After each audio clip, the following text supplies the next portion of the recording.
évidemment un moment pour vos questions et pour les échanges. Et puis, nous allons continuer en deuxième partie avec son étoile évolutive que je vous présenterai, puisque j'ai vu dans les participants bon nombre de nos élèves en étoile évolutive. Et bien évidemment, pour ceux qui ne connaissent pas forcément l'étoile et qui ont envie de rester avec nous, c'est avec un très grand plaisir. Voilà. Alors, nous allons vous parler de Maya Angelou, c'est son nom d'auteur. C'est une poétesse américaine qui est née, comme vous voyez, en 1928, en pleine ségrégation, au moment du Ku Klux Klan, etc., et qui est morte en 2014. Alors, on voit tout de suite comme ça, d'emblée. Alors, elle est très, très, très connue en Amérique. Par exemple, lorsque vous allez acheter des cartes d'anniversaire, des cartes de joyeux, tout ce qu'on voudra, toutes les petites phrases inspirantes, très souvent, c'est d'elle, parce qu'elle a fait un contrat avec Hallmark. Vous savez, Hallmark, c'est écrit sur les cartes. Donc, ils ont toutes ces... C'est une poétesse, donc elle écrit des poèmes et des textes autobiographiques, et ça fait des petites phrases qu'on va vous expliquer tout à l'heure et vous montrer. Donc, elle est très connue pour ça, et elle commence à être connue en France, un peu, puisque ses livres sont quand même traduits. Mais vous voyez qu'en anglais, c'est très beau, c'est très, très poétique, et en français, ça rend moins bien. Enfin, on verra ça tout à l'heure, parce qu'on va voir que son thème astral correspond vraiment à ces petites phrases, et qui sont des, vous voyez, les titres des livres, ça a été pris de ses livres. Alors, elle s'appelle Marguerite Johnson, et on voit tout de suite Soleil Bélier, ascendant Lion, le Soleil, le maître de l'ascendant est conjoint à Jupiter dans sa maison, le Soleil est en joie en maison 9, la Lune est en joie en maison 3. Donc, en joie, ça veut dire où elle se sent bien, où la planète se sent bien, où elle va donner le meilleur d'elle-même. C'est une notion d'autrefois. Mais enfin, là, on peut remarquer que le Soleil est en joie et la Lune aussi. Et cet ascendant Lion, Bélier ascendant Lion, ça va lui donner beaucoup de ferveur. C'est ce qu'on va voir.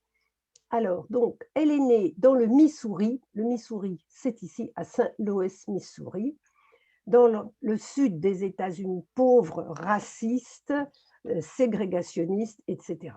C'est une famille extrêmement pauvre, ils n'ont absolument rien. Ses parents vont aller en Californie pour essayer de gagner plus d'argent, et lorsqu'elle a 3 ans, ils divorcent. Alors on voit, quand on fait avancer la Lune de 3 degrés pour ses 3 ans, en direction symbolique, on est exactement dans l'opposition Soleil-Lune. Donc son heure de naissance ne doit pas être si mauvaise que ça. On voit que son foyer de naissance, le maître est Pluton, et Pluton est carré apex à cette opposition de pleine lune, lune-soleil. Ça va nous montrer un foyer qui se défait, qui se désagrège, et toute sa force de résilience, ce Pluton apex au soleil et à la lune. Voici Audrey qui arrive. Alors, lorsqu'ils ont 3 ans, c'est pour ça que je vous ai mis la carte, donc comme ses parents ont divorcé, ça va mal, et leur père les envoie chez sa mère à lui en Arkansas. L'Arkansas, c'est l'État de Clinton, hein. Il était gouverneur d'Arkansas. Il va mettre la jeune, donc elle s'appelle à l'époque Marguerite, et son petit frère Bailey. Son frère, il a 1 an de plus qu'elle, donc ils ont 3 ans et 4 ans. On leur épingle sur les vêtements un bout de tissu avec une épingle, l'adresse de la grand-mère ici, et il les met dans le train, tous les deux. Alors, il les a confiés à un porteur de bagages qui, en Arizona, les a lâchés, et tout seuls, ils sont à 3 ans et 4 ans, ils ont fini avec l'adresse de la grand-mère sur le torse et un petit pique-nique dans le panier, avec les gens du train qui les aidaient. Ils ont fini par arriver jusqu'à Stamps. C'est là, vous imaginez des gosses de 3 ans et 4 ans arriver tout seuls, comme ça, traverser les États-Unis. Donc, ça faisait quand même des jours et des nuits de train. Alors, en Stamps, là, c'est le sud, il y a des champs de coton. Elle est tellement célèbre, et on a fait un timbre à son effigie, et il y a un grand parc qui s'appelle le parc Maya Angelou, comme vous voyez. C'est pour ça que je vous l'ai mis.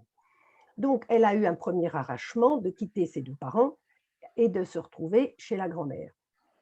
La grand-mère, elle tient un magasin General Store, c'est-à-dire une épicerie. Extrêmement pauvre, elle fait crédit à tous les cueilleurs de coton qui ne peuvent pas payer, mais enfin, elle mange à sa faim avec son frère et elle dit « Ma grand-mère était une déesse ».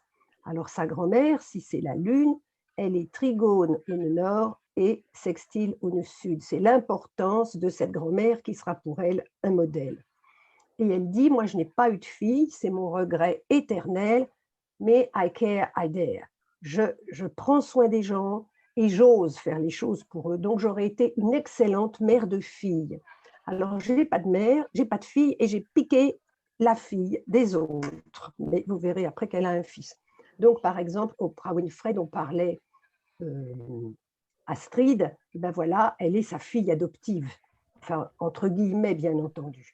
Mais elle a dit, j'ai pris les filles des autres, puisque moi, je n'ai pas eu la chance d'avoir une fille. Alors, son père, donc il reste 6-8 ans par là, à Stamps, dans l'épicerie de la grand-mère, où c'était des conditions. Bon, ils mangeaient à leur faim, puisqu'elle tient l'épicerie. Mais quand le Ku Klux Klan arrivait et qu'on faisait attention, attention, planquez-vous, voilà les gars, les blancs, ils allaient se cacher sous la maison, elle dit dans les fientes de poules, dans les fientes de porc, etc. Parce que, pour un oui, pour un non, ils venaient nous prendre, enfin les hommes, ils venaient prendre les jeunes hommes pour les tabasser, etc. Et il y avait deux communautés bien séparées. Les blancs ne se mélangeaient pas avec les noirs cueilleurs de coton. Donc c'est quand même une enfance extrêmement, on peut dire, dangereuse et très pauvre. Le père les reprend, les arrache à cette grand-mère qui s'en était très bien occupée, et les envoie chez leur mère qui est repartie dans le Missouri. Vous voyez, là, voilà, elle repart chez sa mère.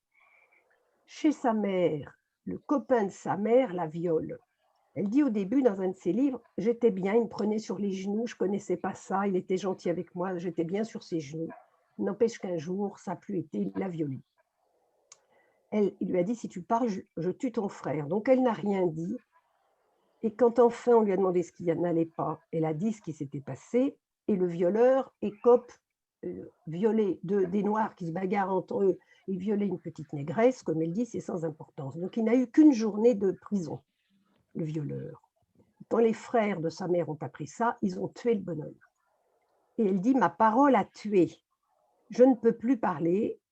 Et donc, elle est devenue muette, complètement muette, un mutisme complet pendant 8 ans. Et on voit dans son thème, alors j'ai oublié de vous dire que quand elle est violée, donc à 8 ans, Saturne est arrivé sur cette conjonction Vénus-Mercure. Il a bloqué la parole est bloquée, sa parole a tué, elle ne parlera plus. Et le Mercure est en maison 8, la maison des secrets. On doit tenir le secret et on ne doit pas parler parce que la parole est dangereuse. En plus, Mercure est au trigone assez lointain de Pluton. D'ailleurs, elle dira plus tard, faites attention à vos mots parce que les mots tuent. C'est ce carré Mercure-Saturne. Alors, sa mère ne la supporte pas dans le Missouri. C'est une gamine muette qui dit rien du tout jamais. Elle la renvoie dans l'Arkansas à Stamps. Elle la renvoie chez la grand-mère pour s'en débarrasser. Et là, une institutrice noire va s'occuper d'elle, lui donner à lire des choses.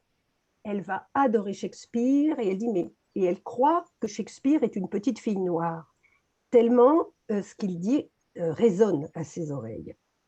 Et puis, elle va avoir accès à toute la littérature anglaise.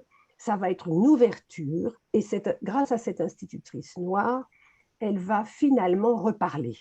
Et quand elle reparle, c'est 8 ans après seulement, là, je vous l'ai mis, là, la Lune progressée, non, je veux dire, pardon, le transit de Lilith arrive sur le milieu du ciel progressé, donc elle se montre au public, elle est obligée du coup de s'affirmer devant les gens, et la Lune progressée arrive sur Uranus. C'est une véritable libération grâce à la littérature anglaise qu'elle a lue et qu'elle a découverte. Elle est très très déçue de voir que Shakespeare est un vieil homme blanc. Elle a l'impression d'une trahison à ce moment-là. Donc, quand elle reparle, sa mère la reprend dans le Missouri. La voici sa maison, enfin l'immeuble où elle habitait dans le Missouri. Et donc, la voici, jeune fille, ça va mieux. Elle va au lycée et à 17 ans, eh bien, elle succombe au plus beau noir du lycée. De toute façon, c'était un lycée où il n'y avait que des noirs, puisqu'on ne mélangeait pas les noirs et les blancs à cette époque. Et elle accouche d'un garçon, Guy Johnson. Guy, il s'appelle Guy Johnson. À ce moment-là, il lui arrive beaucoup de choses en même temps. Heureusement pour elle, sa mère ne lui tourne pas le dos, comme ça arrive souvent. Elle lui a dit, on va s'occuper de ton gosse, il ne faut pas t'inquiéter. Donc sa mère la protège. Autant sa mère était zéro. Elle était zéro pour des bébés, pour des enfants. Elle le dit toujours, mais une fois que nous avons été adolescents et adultes, ma mère, il n'y avait pas mieux que ma mère. Et donc c'est encore cette lune trigone à l'axe des nœuds. Et sa mère était très juste. Donc elle a été un peu à l'image de sa grand-mère. Donc elle se dit qu'il lui faut son indépendance et elle va partir en Californie. Sa mère lui dit, t'emmènes le petit? Oui, oui, j'emmène le petit avec moi. Bon, finalement, sa mère va la suivre aussi en Californie, à San Francisco. Et pour gagner sa vie, donc elle n'a pas fini, je crois, son lycée, elle va devenir conductrice de tramway. C'est la première femme à 17 ans, 17-18 ans, la première femme noire qui conduit un tramway la nuit. C'est extrêmement dangereux, mais alors elle a à ce moment-là le transit d'Uranus, la Lune progressée et rejoint le transit d'Uranus. Jupiter arrive sur sa Lune à l'opposition du Soleil. Alors tout ça, c'est en même temps, plus ou moins. Elle accouche du fils, elle part en Californie. Toutes les fois qu'il y aura quelque chose d'important, on va retrouver ce Jupiter sur la Lune. C'est assez curieux. Alors, Jupiter est maître de sa maison 5, des créations. Donc c'est son fils. C'est ce qu'elle peut faire aussi par elle-même. Et puis, elle devient une femme et elle prend de la bouteille puisqu'elle conduit ce tram. Et il faut dire que sa mère craignait pour elle. Pour décrocher le job, par exemple, elle a assiégé les bureaux de la compagnie de tramway jusqu'à ce qu'ils fassent attention à elle, qu'ils écoutent qu'elle postulait pour le travail, qu'ils l'écoutent et qu'ils la prennent. Et comme elle conduisait ce tramway la nuit, sa mère suivait derrière en voiture avec le pistolet sur le siège passager, au cas où. Vous voyez, c'est des sacrées bonnes femmes. Hein. Et ça a toujours été comme ça. Alors, ensuite, donc elle est en Californie. En Californie, elle conduit les trams, elle est danseuse, elle est chanteuse, elle est même prostituée, elle est serveuse. Elle fait tous les travaux, tout y passe. À 23 ans, elle va épouser un grec. C'est pour ça qu'elle s'appelle Angelou, mais c'est un mariage qui ne va pas tenir. Vénus, en direction symbolique, arrive sur son soleil. Donc, c'est quand même important. Évidemment, le mariage ne tient pas, mais il faut dire que quand la pointe du descendant est en Verseau, je ne veux pas dire que tous les mariages ratent quand on est ascendant Lion, mais quand même, elle cherche la liberté plus que quelque quoi d'autre. Mars est sur la pointe de la 7, donc elle veut mener, elle est très dynamique et elle veut mener l'affaire, et en plus, ce Mars est opposé à Neptune. Donc, elle va se marier 3 fois en tout et ça ne va jamais marcher. Elle est trahie par les hommes, elle est trompée, elle est abusée, tout ce qu'on voudra. Ça va être une merveilleuse militante avec ce Mars en Verseau opposé à Neptune. Elle a des idéaux très élevés. Mais pour ce qui est du couple d'un point de vue individuel, c'est moyen. C'est une configuration assez mauvaise. Alors, elle va partir en Europe avec une troupe pour jouer Porgy and Bess. C'est une espèce d'opéra moderne. Et elle a, alors évidemment, l'étranger lui convient, hein, le soleil dans la maison 9, en joie avec Jupiter aussi en 9, et elle a le don des langues. Elle parle 7 langues. La Lune est en 3, Mercure est en Poisson et le nœud nord est en Gémeaux. Elle aime apprendre des langues et elle apprend sur le terrain, hein, évidemment, sur le tas. Elle parle anglais, français, italien, arabe. Fanti, c'est une langue d'Afrique où elle a vécu. Alors, elle va se remarier encore et devenir journaliste en Afrique.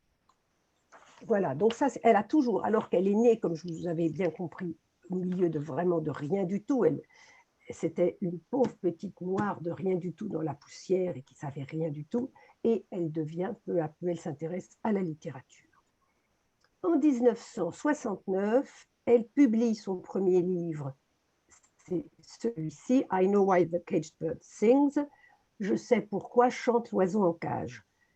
Elle a toujours des titres extrêmement beaux, extrêmement poétiques, et elle répond « Je sais pourquoi chante l'oiseau en cage », non pas parce qu'il a la réponse, mais parce qu'il a une chanson. C'est très beau, on n'a pas obligé de tout savoir, il suffit d'avoir une chanson à chanter. Donc en 69, elle publie ce premier livre, et de nouveau Jupiter est sur la Lune, encore Jupiter, maître de 5. Alors ces beaux titres, c'est sûrement Mercure, Vénus en Poisson. Et elle dit, alors je vais vous donner des citations et vous allez voir que ça correspond à son thème. Intégrer les expériences et les exploits des autres, car aucune chose humaine ne m'est étrangère, avec ce Neptune et Vénus, Mercure en Poisson. C'est-à-dire qu'elle prend personnellement tout ce qui arrive de bon ou de mauvais à chaque être humain. Elle dit qu'elle est fondamentalement un professeur, une enseignante. C'est Jupiter, Soleil, Jupiter, maître de la maison 5. Elle est un maître. Elle est pleine de compassion avec Neptune à l'ascendant. Et elle dit, pardonne-toi pour tous tes échecs, parce que quand tu sais mieux, tu fais mieux. Et demande à Dieu le pardon. C'est encore l'importance du Poisson et de Neptune. Et elle dit, je suis une enfant de Dieu. D'ailleurs, dans un de ses titres, on l'a ici, All God's children need traveling shoes. Tous les enfants de Dieu ont besoin de semelles de vent. On dirait ça pour faire poétique. Ils ont besoin de chaussures pour voyager. Et c'est devenu un billet d'avion pour l'Afrique. Évidemment, il faut le traduire, mais c'est moins beau. Tous les enfants de Dieu ont besoin de semelles de vent. Donc, laissez vos enfants voyager, donnez-leur des ailes, comme on dit maintenant, des racines et des ailes. C'est-à-dire que tous ces titres et toute sa spiritualité et toutes ces petites phrases, à son époque, c'était complètement nouveau.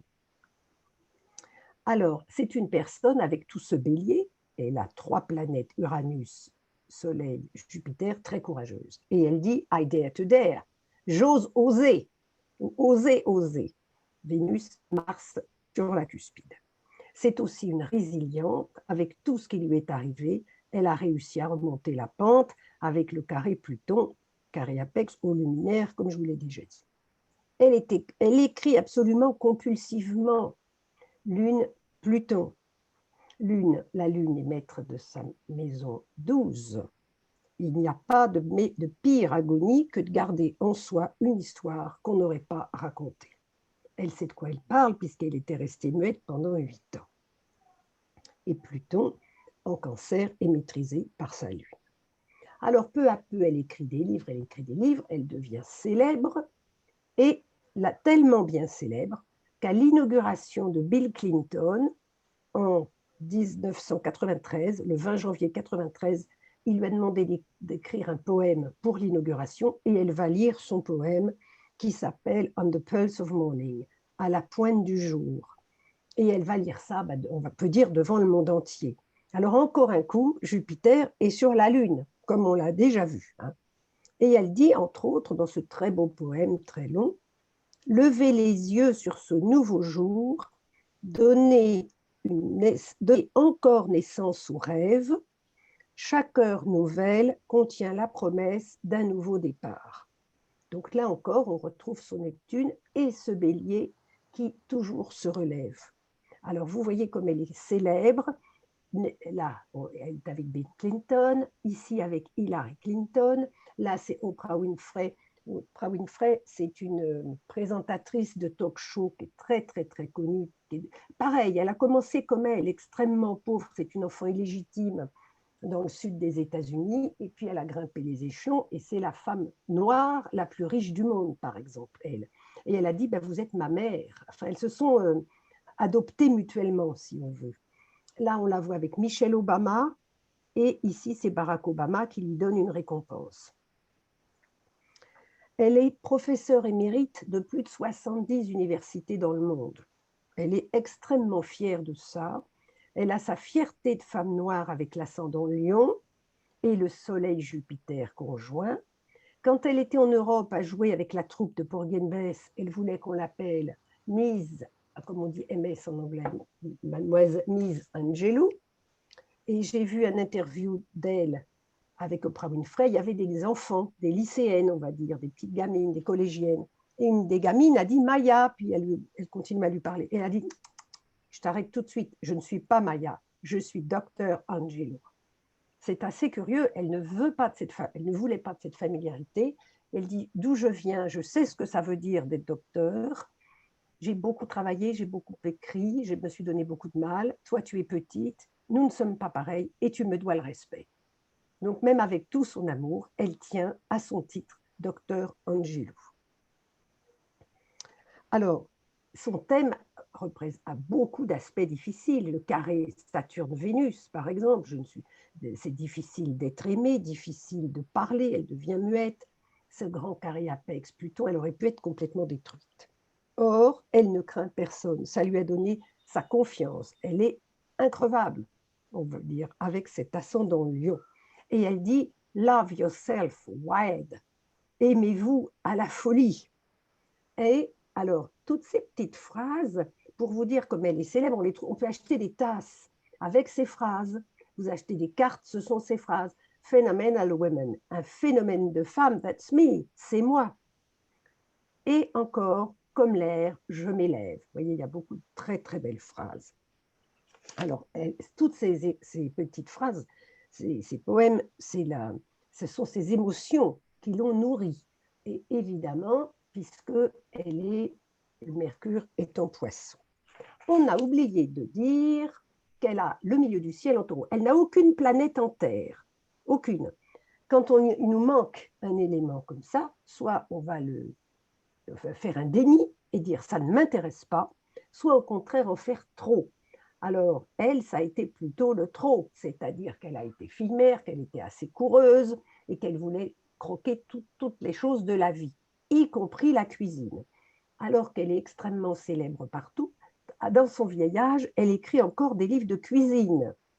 Et elle dit, vous voyez, je pense que c'est le milieu du ciel en Taureau, et d'écrire sur la cuisine, c'est Vénus, Mercure. Alors on la voit au fourneau, et elle dit, manger est si intime, c'est très sensuel.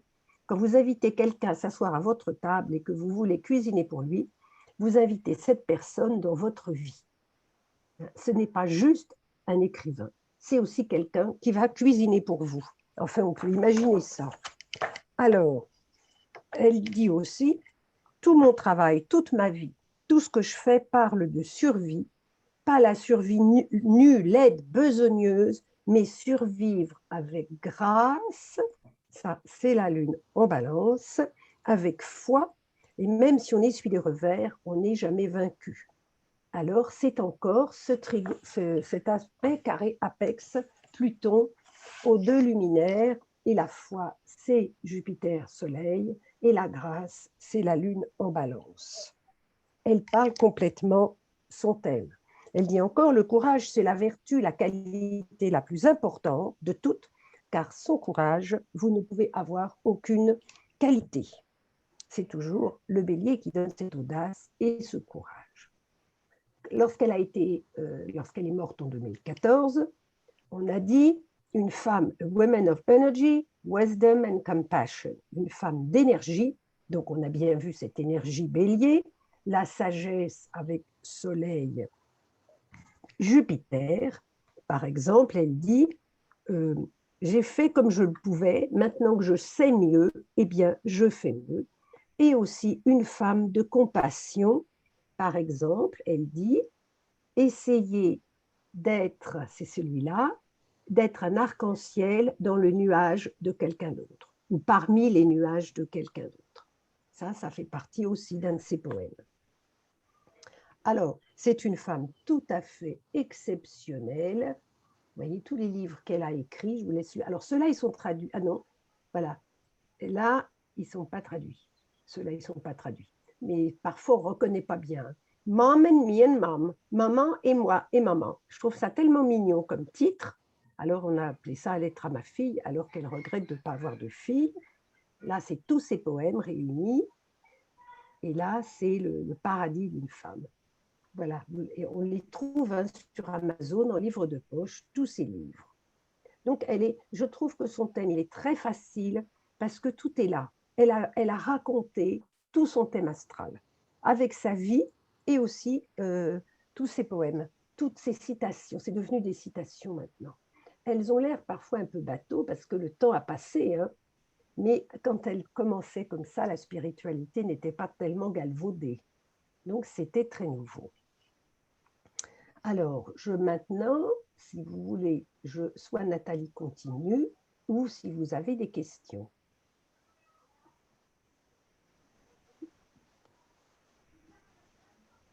Non, vous n'avez pas de questions. Alors, Nathalie, tu peux continuer si tu veux. Laurence demande s'il y a des coordonnées de naissance. Ah, les coordonnées de naissance. Alors, voilà Guénola.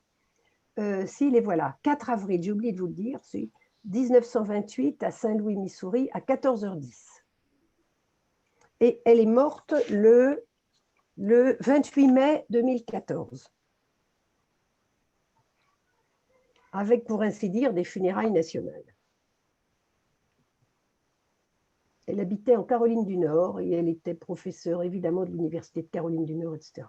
Je crois qu'elle n'a jamais enseigné à l'université, mais elle était payée pour faire des conférences. Excusez-moi, vous voulez bien répéter, s'il vous plaît, 4 avril 1908, je crois? Non, 28. 1928. Et quelle heure? 14h10. 14h10, Missouri. Missouri, dans le Missouri. Saint-Louis, Missouri, oui. D'accord, très bien, merci beaucoup. Alors ça, c'est Astrothème, hein, tout bêtement, c'est Astrothème, mais Astrodatabank donne la même heure. D'accord, très bien, merci beaucoup. Ça a l'air fiable. Enfin, d'accord. Je compare toujours les deux, Astrothème et Astrodatabank. Des fois, c'est pas pareil. On ne sait pas qui croire. Merci beaucoup.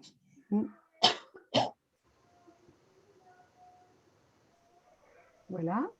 Nathalie, tu veux y aller? Oui, je vais continuer avec l'étoile évolutive. Donc, pour ceux qui ne connaissent pas, l'étoile évolutive, ça serait comme un thème astrologique, sauf que là, on ne va pas avoir besoin de l'heure de naissance, mais par contre, on va prendre en considération la date de naissance, bien sûr, le prénom et le nom de naissance. Alors, bien sûr, elle est connue sous le nom de Maya Angelou, mais sa véritable identité, c'est Marguerite Johnson.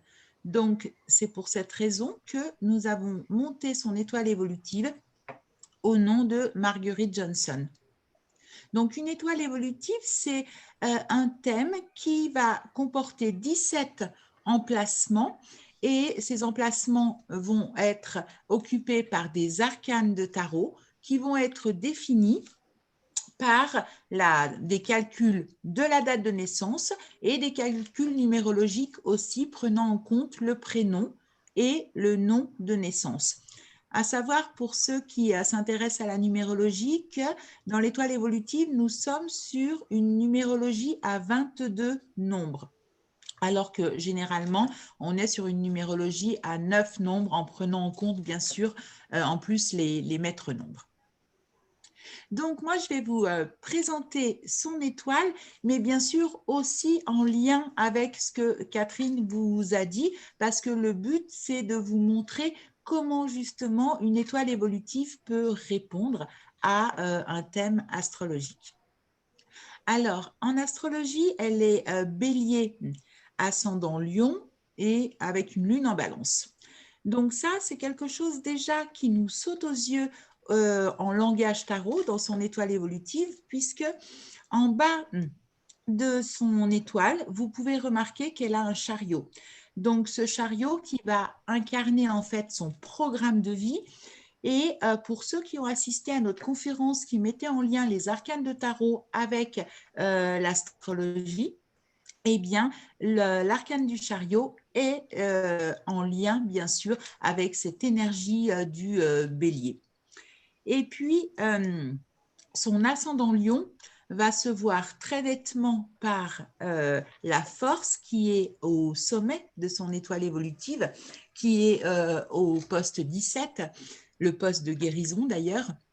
Et donc, pour ceux qui connaissent le tarot, vous savez que sur cet arcane de la force, eh bien, trône un magnifique lion qui va lui donner justement tout ce courage, cette détermination et cette volonté.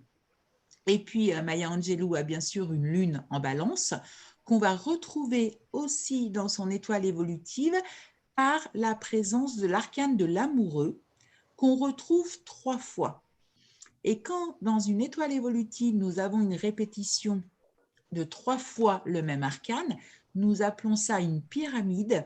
Et une pyramide, si on veut parler en langage astrologue, ça va ressembler un petit peu à un trigone, c'est-à-dire que cet arcane va être particulièrement facilitée et importante. Donc, Maya Angelou a effectivement une pyramide d'amoureux. Alors, si dans un premier temps, nous regardons le côté gauche de son étoile évolutive, vous voyez en haut l'amoureux, bien sûr, et puis la maison Dieu. Alors, pour nous, dans l'étoile, ça, c'est une position extrêmement importante puisque ça vient nous parler de l'identité de l'individu. Donc, une identité qui va fonctionner vraiment sous le mode amoureux. D'ailleurs, ces citations sont très nombreuses au niveau de l'amour. Et ce qui est intéressant, c'est de voir que sous cet arcane de l'amoureux, nous avons la maison Dieu qui est un arcane difficile. Et donc, cette configuration nous indique en fait, en quelque sorte, que le tempérament de Maya Angelou, sa croyance, c'est que l'amour triomphe de tout. Et d'ailleurs, elle l'explique, elle le dit elle-même dans une de ses citations, « L'amour ne reconnaît aucune barrière, elle saute par-dessus les obstacles, les clôtures, elle traverse les murs pour arriver finalement à sa destination pleine d'espoir. » Donc ça, c'est vraiment une citation en dehors du fait qu'elle soit très belle, mais qui illustre parfaitement cet amoureux maison Dieu.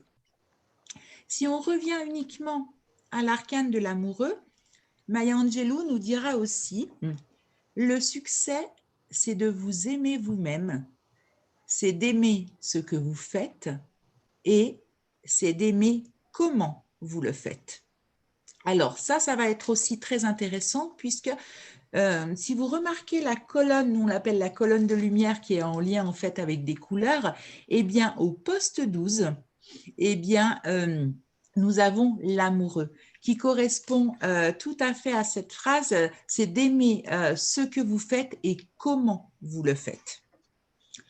D'ailleurs, elle nous dira aussi au sujet de l'amour, l'amour guérit et libère.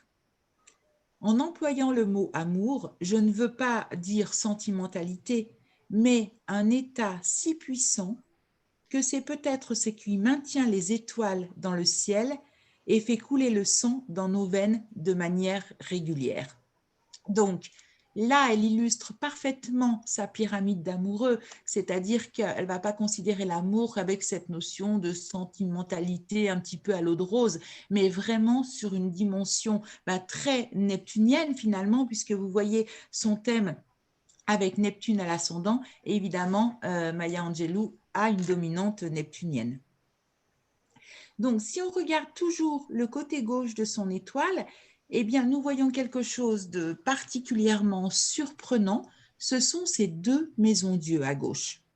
Donc, alors je ne sais pas si vous le voyez à l'écran, mais qui sont en fait au poste 2 et au poste 4 de l'étoile évolutive, et à savoir que ces 2 postes sont les plus difficiles.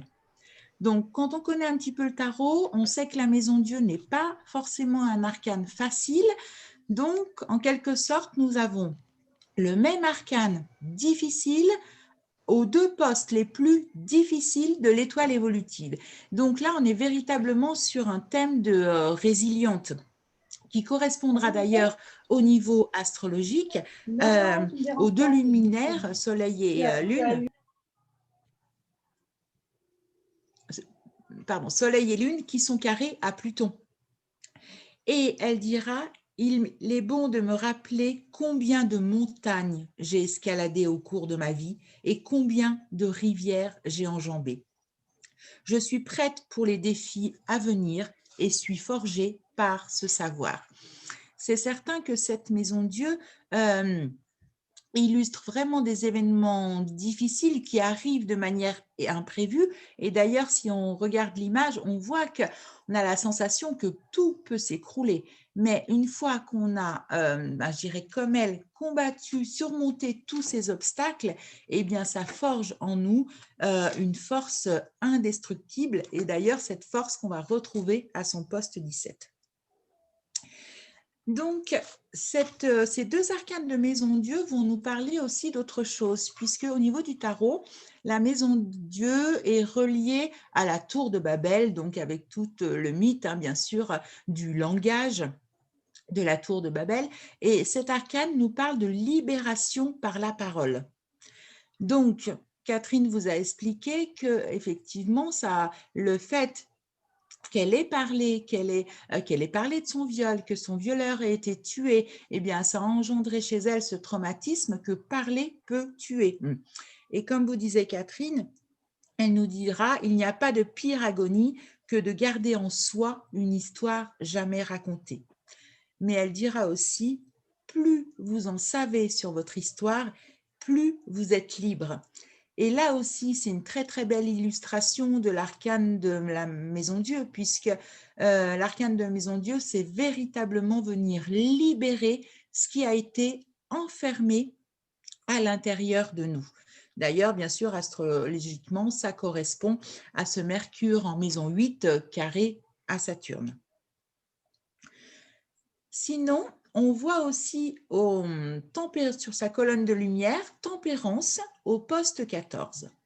Alors là, on va être sur quelque chose de très important parce que au niveau de l'étoile évolutive, nous fonctionnons aussi comme en astrologie avec les domiciles. C'est-à-dire que tempérance, c'est l'arcane 14 du tarot et elle se trouve au poste 14. Donc, du coup, cet arcane est vraiment en domicile de poste et va pouvoir prendre toute sa puissance. Tempérance, c'est un arcane vraiment de communication, d'écriture, que sa vie illustre d'ailleurs parfaitement. Et c'est un arcane qui est particulièrement ondulant. Je ne sais pas si vous voyez bien l'image à l'écran ou si vous connaissez cet arcane de tempérance. Et il y a une citation qui illustre parfaitement sa tempérance au poste 14, c'est « Je suis un grand oiseau qui déploie ses ailes au-dessus des hautes montagnes vers des vallées sereines. Je suis les ondulations des vagues sur les mers argentées. » D'ailleurs, Tempérance est un ange et donc avec ses ailes, ça ressemble au début de sa phrase « Je suis un grand oiseau qui déploie ses ailes ». Sinon, il y a une autre citation qui illustre parfaitement cet arcane de tempérance. Alors là, je vais être juste un tout petit peu compliquer les choses par rapport à l'interprétation de l'étoile évolutive. En fait, non, je n'aurais pas dû dire compliquer, dire plutôt l'enrichir. Donc, elle nous dira « La vie était comme un tapis roulant. Elle continuait avec détachement, sans hâte, et ma seule pensée était de rester debout, bien droite, et de garder à la fois mon secret et mon équilibre. » Cette phrase est absolument majestueuse parce que dans l'étoile évolutive, nous prenons en compte les encadrements des arcanes. Donc, vous voyez, Tempérance est encadrée par l'ermite au-dessus et par l'arcane de la justice en dessous. Donc, quand elle nous dit elle continuait avec détachement sans hâte, donc là, bien sûr, on retrouve l'encadrement de l'ermite. Et ma seule pensée était de rester debout bien droite et de rester debout bien droite, ça c'est la justice. Vous voyez l'arcane en dessous de tempérance, la justice, cet arcane qui est vraiment fait de droiture et de rigueur. Et de garder à la fois mon secret, donc le secret, c'est bien sûr l'arcane de l'ermite, et mon équilibre, qui bien sûr représente l'arcane de la justice. Et puis, je vais terminer au niveau de ces citations par rapport à sa force du poste 17. puisque cette force, dans le tarot, c'est un arcane lui aussi très particulier, puisque c'est le 11e arcane du tarot. Donc, quand on sait que nous avons 22 arcanes majeurs, eh bien, l'arcane de la force représente le centre, c'est-à-dire cette dimension de centrage et d'alignement qui fait que, quels que soient les événements extérieurs, eh bien, on garde notre axe et notre alignement. Et Maya Angelou disait, tu ne peux pas contrôler tous les événements qui t'arrivent, mais tu peux décider de ne pas être réduite à eux. Elle dira aussi le courage est la plus grande des vertus et l'arcane de la force, en lien justement avec ce lion, est bien évidemment l'arcane du courage dans toute la dimension du cœur. Alors bien sûr, hein, on pourrait aller tellement plus loin au niveau de l'interprétation de l'étoile évolutive. J'ai voulu faire relativement sobre, quitte à me frustrer, pour justement que les personnes qui ne connaissent pas vraiment l'étoile évolutive ou le tarot ne soient pas noyées par un tas d'interprétations qui auraient été trop difficiles à intégrer. Mais maintenant, ça ne nous empêche pas d'aller plus loin, puisque j'ai vu que parmi nous, il y avait beaucoup de personnes qui pratiquent l'étoile évolutive avec nous. Je vous mets ces petites citations, si vous avez des questions, et puis comme ça, vous pouvez voir. Bon, évidemment, il y en a bien d'autres, hein, il y en a bien d'autres, mais c'est pour que vous ayez une idée. Vous voyez, ça, celle-là, elle est très amusante. La vie est dure, chérie, mais toi aussi. Ça veut dire que tu résistes, tu résistes. Certaines sont très drôles. Elle a beaucoup d'humour en même temps. Hein. Là aussi. Je vois un message. Je vois un message de Cécile qui demande, est-ce que Maison Dieu peut aussi montrer le fait qu'elle est déménagée et bougé souvent? Alors, je dirais qu'effectivement, Cécile, la Maison Dieu nous parle de déménagement. Par contre, comme elle est placée, tu vois, dans les postes de manque, alors elle peut nous indiquer qu'effectivement, les déménagements ont causé des difficultés. Et on voit bien, c'est plus la notion d'arrachement. À chaque fois, elle est arrachée, elle commence à s'installer, puis elle doit déménager. Par contre, dans son étoile évolutive, la dimension du déménagement est fortement marquée par la roue de fortune en poste 5. Donc, la roue de fortune, c'est l'addition de la date de naissance. Et la roue de fortune, c'est un arcane de mouvement et de déménagement par définition. Donc, moi, je dirais que la notion qu'elle est déménagée souvent, c'est plus cette dimension de roue de fortune. Et Maison Dieu, c'est le fait qu'elle rebondisse à chaque épreuve, en fait. Et le 16, parce qu'on voit que souvent on dit ça, que le chiffre de cet arcane correspond à un événement marquant. 16, voilà, c'est pas toujours à la date près, hein, 16, 17 ans, c'est là qu'elle a eu son fils quand même. Donc c'est quand même extrêmement important. Bien que sa mère ne lui ait pas tourné le dos, elle est quand même partie toute seule en Californie. Ça ne devait pas être rien, hein, cette affaire. Il y a vraiment eu quelque chose qui l'a complètement soit transfigurée de devenir mère, parce qu'elle est fondamentalement une mère, elle le répète tout le temps, vous voyez, ici, dans un poste qu'on a très envie, on réussit dans ce poste-là et on voit tout l'amour qu'elle donne. Évidemment, les photos, c'est avec des gens connus, bien sûr, mais je pense qu'avec les autres, c'est pareil, du moment qu'on l'appelle docteur Angelou, évidemment, et elle le dit, je suis extrêmement maternelle. Donc là, elle devient mère et elle dit, ça a été la meilleure décision de ma vie, ça a été de le garder. Parce qu'évidemment, elle aurait pu bricoler quelque chose. Hein. À 16 ans, se retrouver enceinte, ce n'était pas joyeux. Mais ça a été sa meilleure décision, c'est de garder son fils, Guy Johnson. Et Catherine, tu viens de dire Dr Angelou, et est-ce qu'on peut faire un rapprochement avec sa date de naissance où il y a 2-4? Et moi, je vois un peu le comportement de l'empereur, en fait. De dire, ah oui, tu as tout à fait raison. Son territoire, elle a lutté pour obtenir tout ça. Et elle le dit carrément. Hein. Et évidemment, quand on voit d'où elle est partie, et puis évidemment, quand elle est morte, j'avais une photo de sa maison. Bon, elle a une extrêmement belle maison. En fait, évidemment, elle a gagné énormément d'argent avec tous ses livres et ses conférences, etc. Et ben oui, c'est ces empereurs, là, bien sûr. Et sa place. Et sa mère lui disait, entre dans une pièce comme si la pièce t'appartenait. savez, cette fierté, elle dit toujours ça, ma fierté de femme noire. Elle dit, je suis noire avant d'être américaine. Je suis d'abord noire. Donc, elle a beaucoup lutté, elle a été une grande militante pour les droits civiques. Et bien évidemment, ce sont ces empereurs. Sa place dans cette maison, cette place m'appartient. De plein droit, on peut dire. Oui, tu as bien raison. Et il y en a deux. Il y a deux empereurs ici. Vous voyez, parce Et que puis, c'est la ce date, que je voudrais c'est qu'il rajouter parle par de rapport ces à numéros-là. l'empereur, oui, mais c'est aussi ce qu'on appelle, pour ceux qui ont suivi la formation avec nous, la tyrolienne d'incarnation, c'est-à-dire la différence entre l'arcane le plus haut, la force, arcane 11. Si on fait la différence avec le chariot, qui est l'arcane tout en bas, donc l'arcane 7, 11 moins 7 égale 4, l'empereur. Et c'est grâce à la force, le courage, la persévérance de l'empereur qu'effectivement, elle y est arrivée, en plus de l'avoir 2 fois dans sa date de naissance. Et si on les ajoute, parce qu'on peut aussi les ajouter, nous trouvons une lune. Et elle peut dire qu'elle est pour l'humanité une mère, elle se voit comme ça, avec tous ces livres didactiques, et ça rebondit avec cette lune ici. De la même façon que son thème répond tellement, on peut sortir n'importe quelle citation, on va dire « Ah oui, c'est ça, ah oui, c'est ça ». Vous voyez, à chaque fois, on est émerveillé devant tous ces poèmes. Ah ben, elle est là, elle est en train de parler de sa lune, elle est en train de parler de son Mars, toujours, toujours. Et pour l'étoile évolutive, c'est la même chose.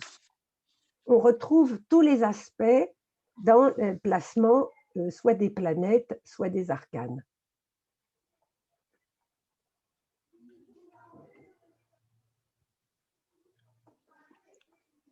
Voilà. Vous avez des questions? Je vous remets ces citations. C'est à 8 ans que… Oui, oui, c'est à 8 ans, oui. Oui. C'est à 8 ans. Alors, là, c'est juste la petite aparté pour nos élèves de l'étoile évolutive. Donc, si c'était à 8 ans qu'elle a subi son viol, c'est en 1936. Donc, en 1936, dans son poste 7, il y avait un ermite, donc c'est-à-dire le mutisme. Et elle a retrouvé la parole 5 ans après, donc en 1941, et donc dans son poste 7, on va avoir une tempérance, l'arcane de la communication. Donc voilà, c'était quand même intéressant d'être signalé. Oui. Et puis, par exemple, pour sa tempérance, on a encore… Et puis aussi, par rapport à l'étoile… Vas-y, vas-y. Vas-y. Quand elle a une justice au poste 1, c'est-à-dire en bas à gauche. Donc, la justice est vraiment notre talent. Et on retrouve une justice d'ailleurs au poste 13 dans la colonne de lumière, c'est-à-dire à préciser que cette colonne de lumière, elle est en lien avec les 7 chakras. Donc, la justice du poste 13, c'est en lien avec le chakra du cœur, ce qui lui tient véritablement le plus à cœur. Et on sait que Maya Angelou a été quand même une figure très importante pour les droits civiques aux États-Unis. Donc, on retrouve bien cette dimension de l'arcane de la justice. Alors, il y a une question intéressante. Quelqu'un demande, Martine, demande si ces portes invisibles et visibles apparaissent sur son étoile. Alors, sa porte bien visible, sûr. elle est quelque part au Verseau, en maison 6. La visible. En astro, oui. Oui, l'invisible. Oui, non, mais parce que… Oui, mais elles ne sont pas dessinées, là. C'est pour ça que je dis ça. Il est à 11,5 degrés en Lion pour l'invisible. Voilà.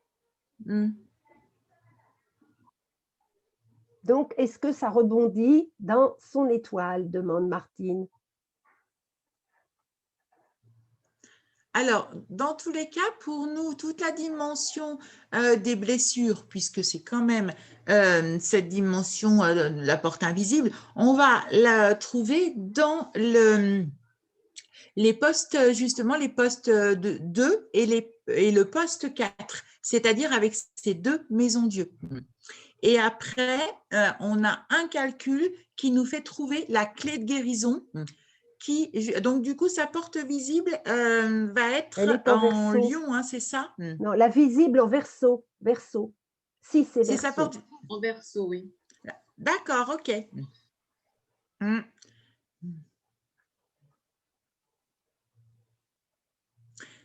Alors, moi, je dirais que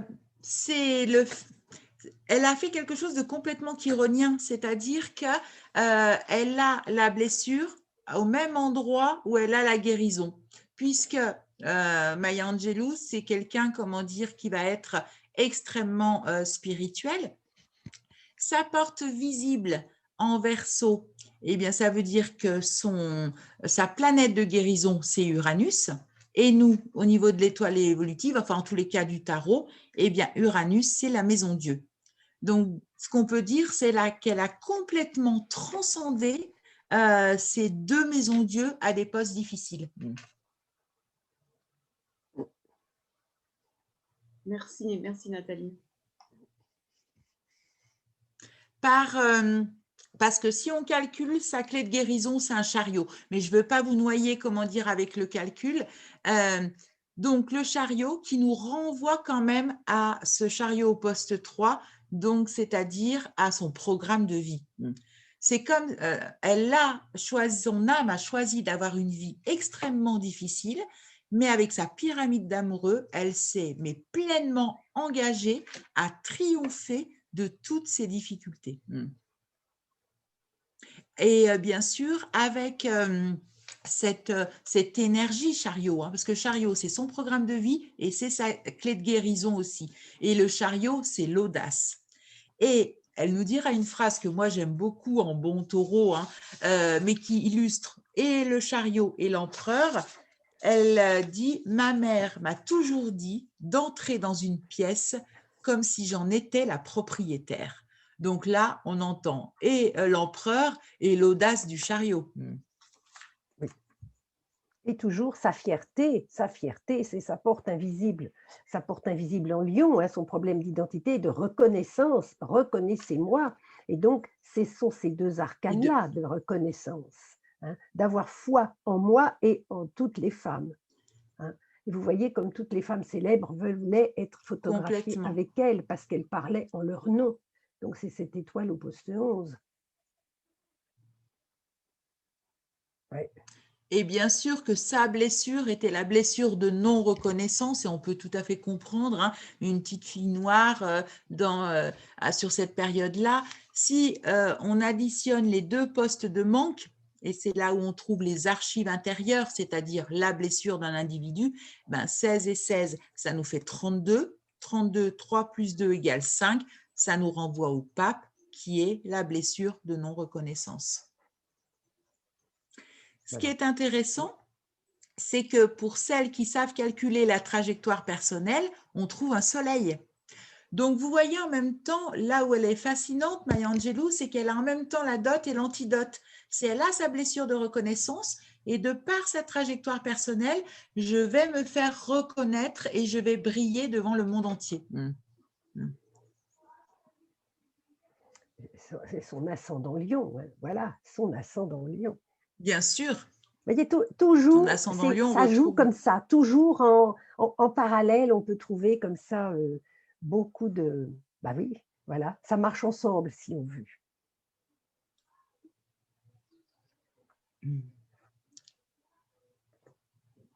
Zut.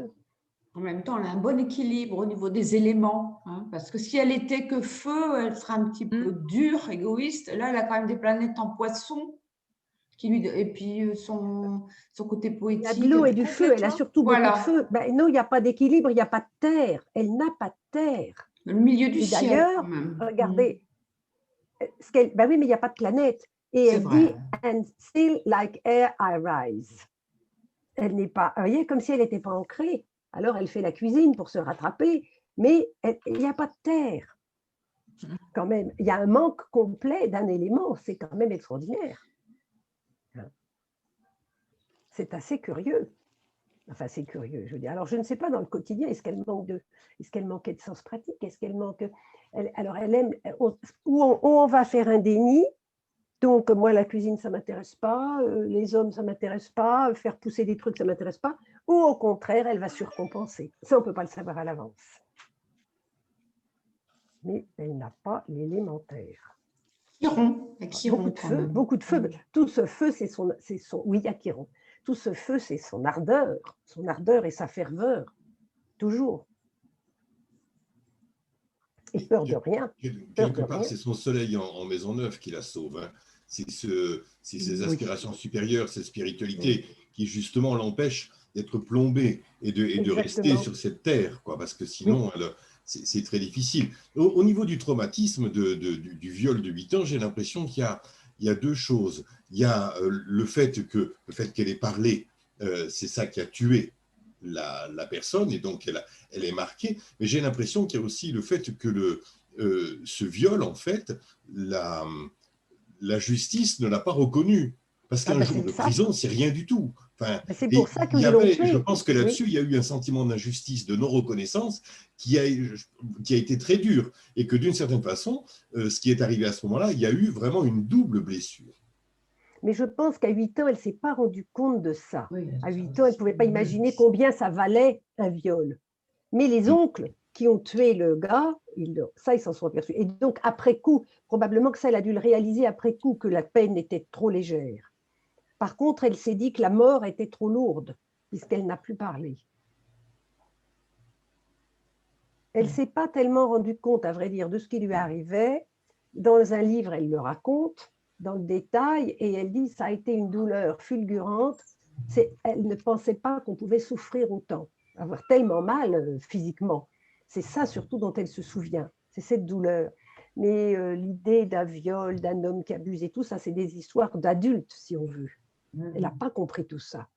Et puis un jour de prison, elle a dû le conscientiser après, que évidemment, ce n'était pas possible. Puis les temps changent, évidemment.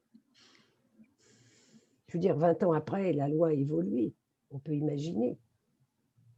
Enfin, c'était encore de sa faute, si on veut. Elle en rajoutait, là. Déjà qu'elle pouvait se sentir coupable, et puis alors, en plus de faire un scandale, de faire des histoires, et de parler, et que finalement, on tue, elle touchait le fond.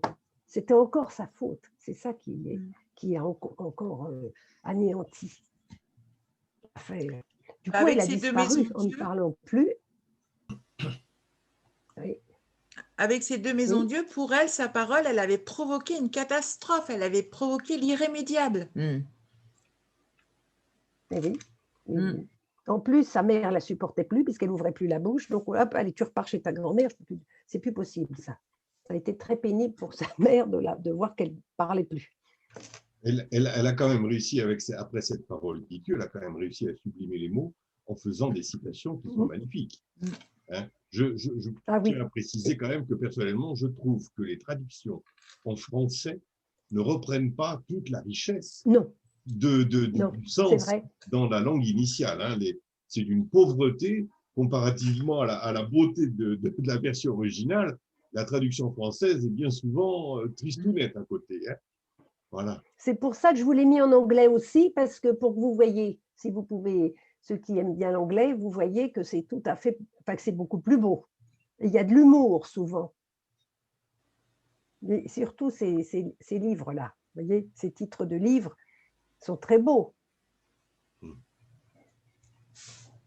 Après, en français, on se débrouille. Mais enfin, traduire la poésie, c'est toujours compliqué. Hein. Le cœur d'une femme, alors c'est devenu, je ne sais même pas, ça n'a pas été traduit, celui-là. Enfin, même, je veux dire, All God's Children Need Traveling Shoes, c'est-à-dire que tous les enfants de Dieu ont besoin de chaussures pour voyager, et en français, on traduit ça par un billet d'avion pour l'Afrique. Oui, il n'y a plus rien, il n'y a plus rien, il n'y a plus rien.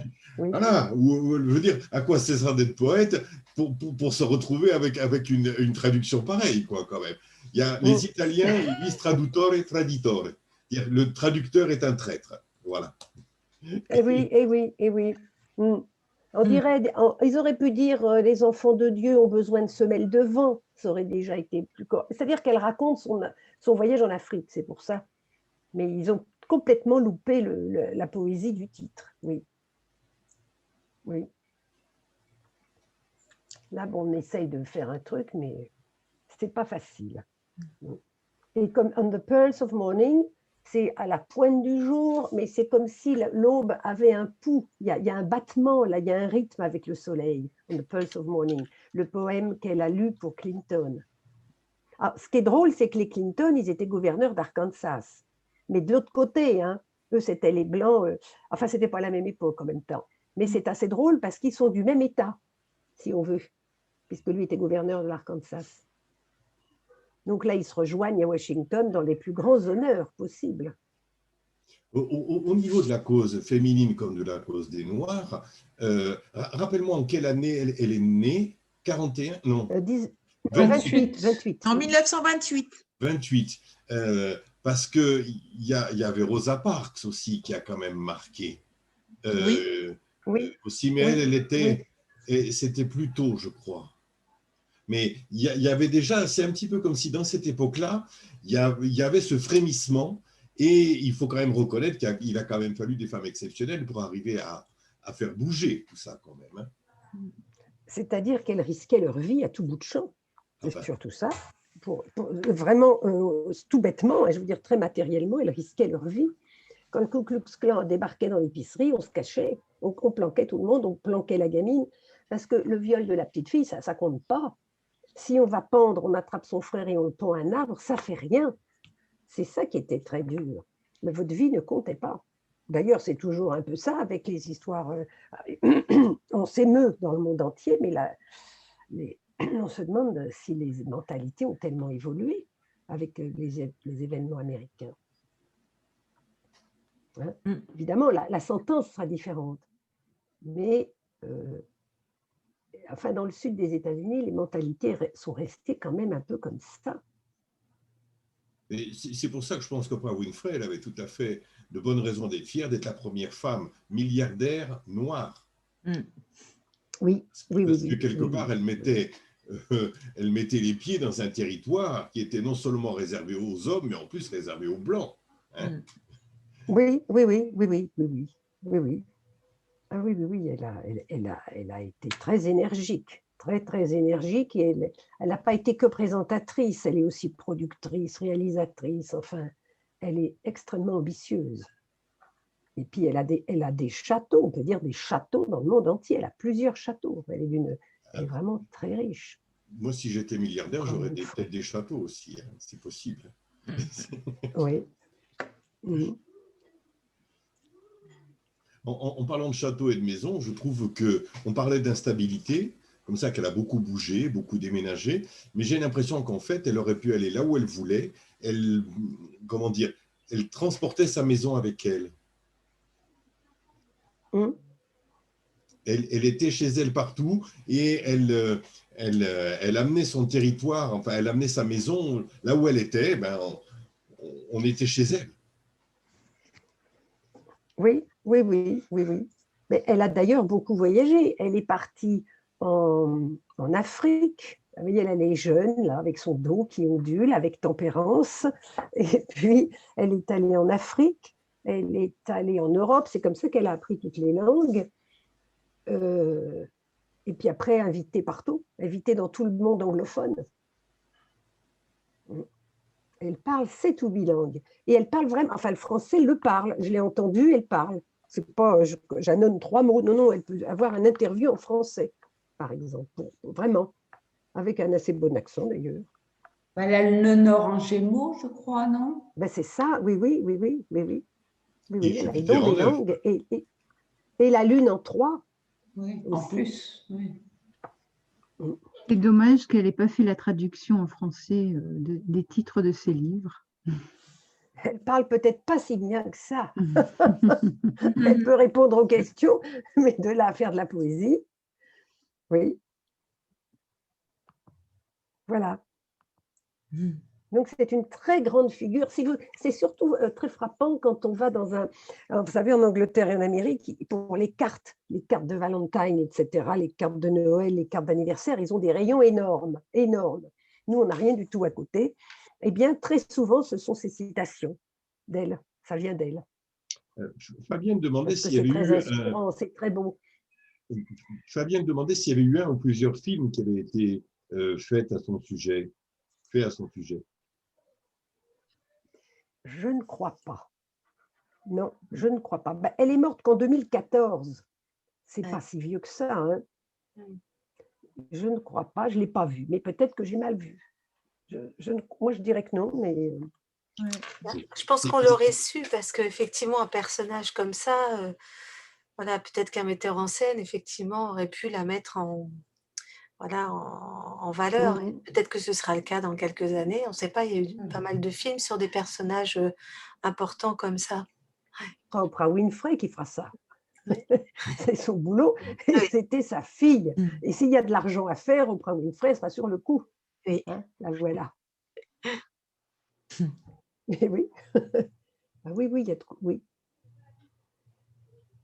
Enfin, elle n'a pas fait des actes héroïques comme Rosa Parks. Oui, voilà. Vous voyez, tout le monde. C'est juste sa petite vie et c'est surtout ses écrits. Oui.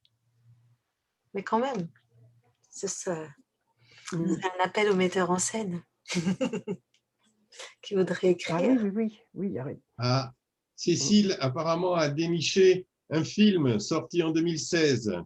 And Still I Rise. And Still I Rise. Je reste debout. Et là, je m'élève. Oui, ben c'est celui-là. Oui. Still I Rise. Celui-là. Ce livre-là. Oui.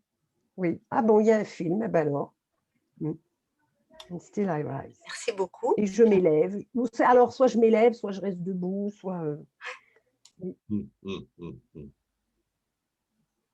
En même temps, on ne sait pas vraiment ce que ça veut dire. Est-ce que je m'élève et je reste debout comme STST ou bien et encore je me lève et malgré tout, voyez, on ne peut pas savoir vraiment, il faut lire tout le truc. Il y a beaucoup de… Oui, ben, je n'ai pas vu le film, hein. Cécile, je ne l'ai pas vu. D'ailleurs, on apprend toujours des tas de trucs. Ah, heureusement. Bon, alors vous aviez l'image d'une personne bélier. Voilà. Dans nos présentations, je veux toujours qu'on prenne quelqu'un du signe. On est dans la période. Ah, on est en taureau Elle maintenant. est extrêmement typiquement bélier. Très typiquement bélier. Non, vous ne trouvez pas? On est en taureau depuis peu, non? Depuis hier. Depuis ce matin. On est en taureau depuis ce matin, ça c'est vrai. Oui. Ah, donc il faut recommencer, Catherine. Oui, on aurait dû passer hier. Oui, on est en taureau. Avant taureau, ce sera Eva Perron. Eva Perron, elle est taureau.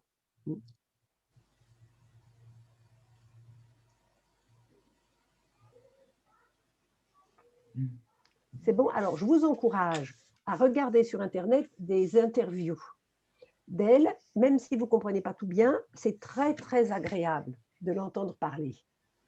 Très agréable. Et avec Oprah Winfrey aussi, qui a une voix très douce. Très, très douce.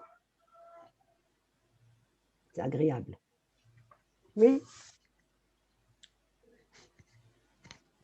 Elle a bien vieilli. Elle était très, très belle encore vieille. Hein. Alors, quand elle était petite, on disait qu'elle était très laide. Là, elle est petite, dans le Arkansas, chez sa grand-mère. On disait qu'elle était très laide. Elle était petite et rablée, on va dire, trapue. Et quand quelqu'un disait ça, son frère, qui était extrêmement beau et très gracile, alors qu'elle était assez carrée, massacrait celui qui avait osé dire qu'elle n'était pas belle. Alors après, ça lui a donné de la puissance.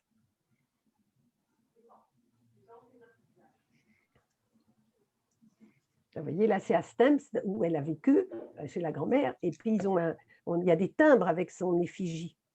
C'est des dames de Stamps. C'est le cas de le dire. Hein. Enfin, ça fait un jeu de mots, quoi. Mais ça s'appelle timbre, ce patelin. C'est juste à la frontière de la Louisiane, donc il fait une chaleur épouvantable, évidemment, puisqu'on cueille le coton. Et voilà des dames qui sont contentes. Et là, c'est c'est Je sais pourquoi chante l'oiseau en cage. C'est ça qu'ils ont écrit là, sur le timbre.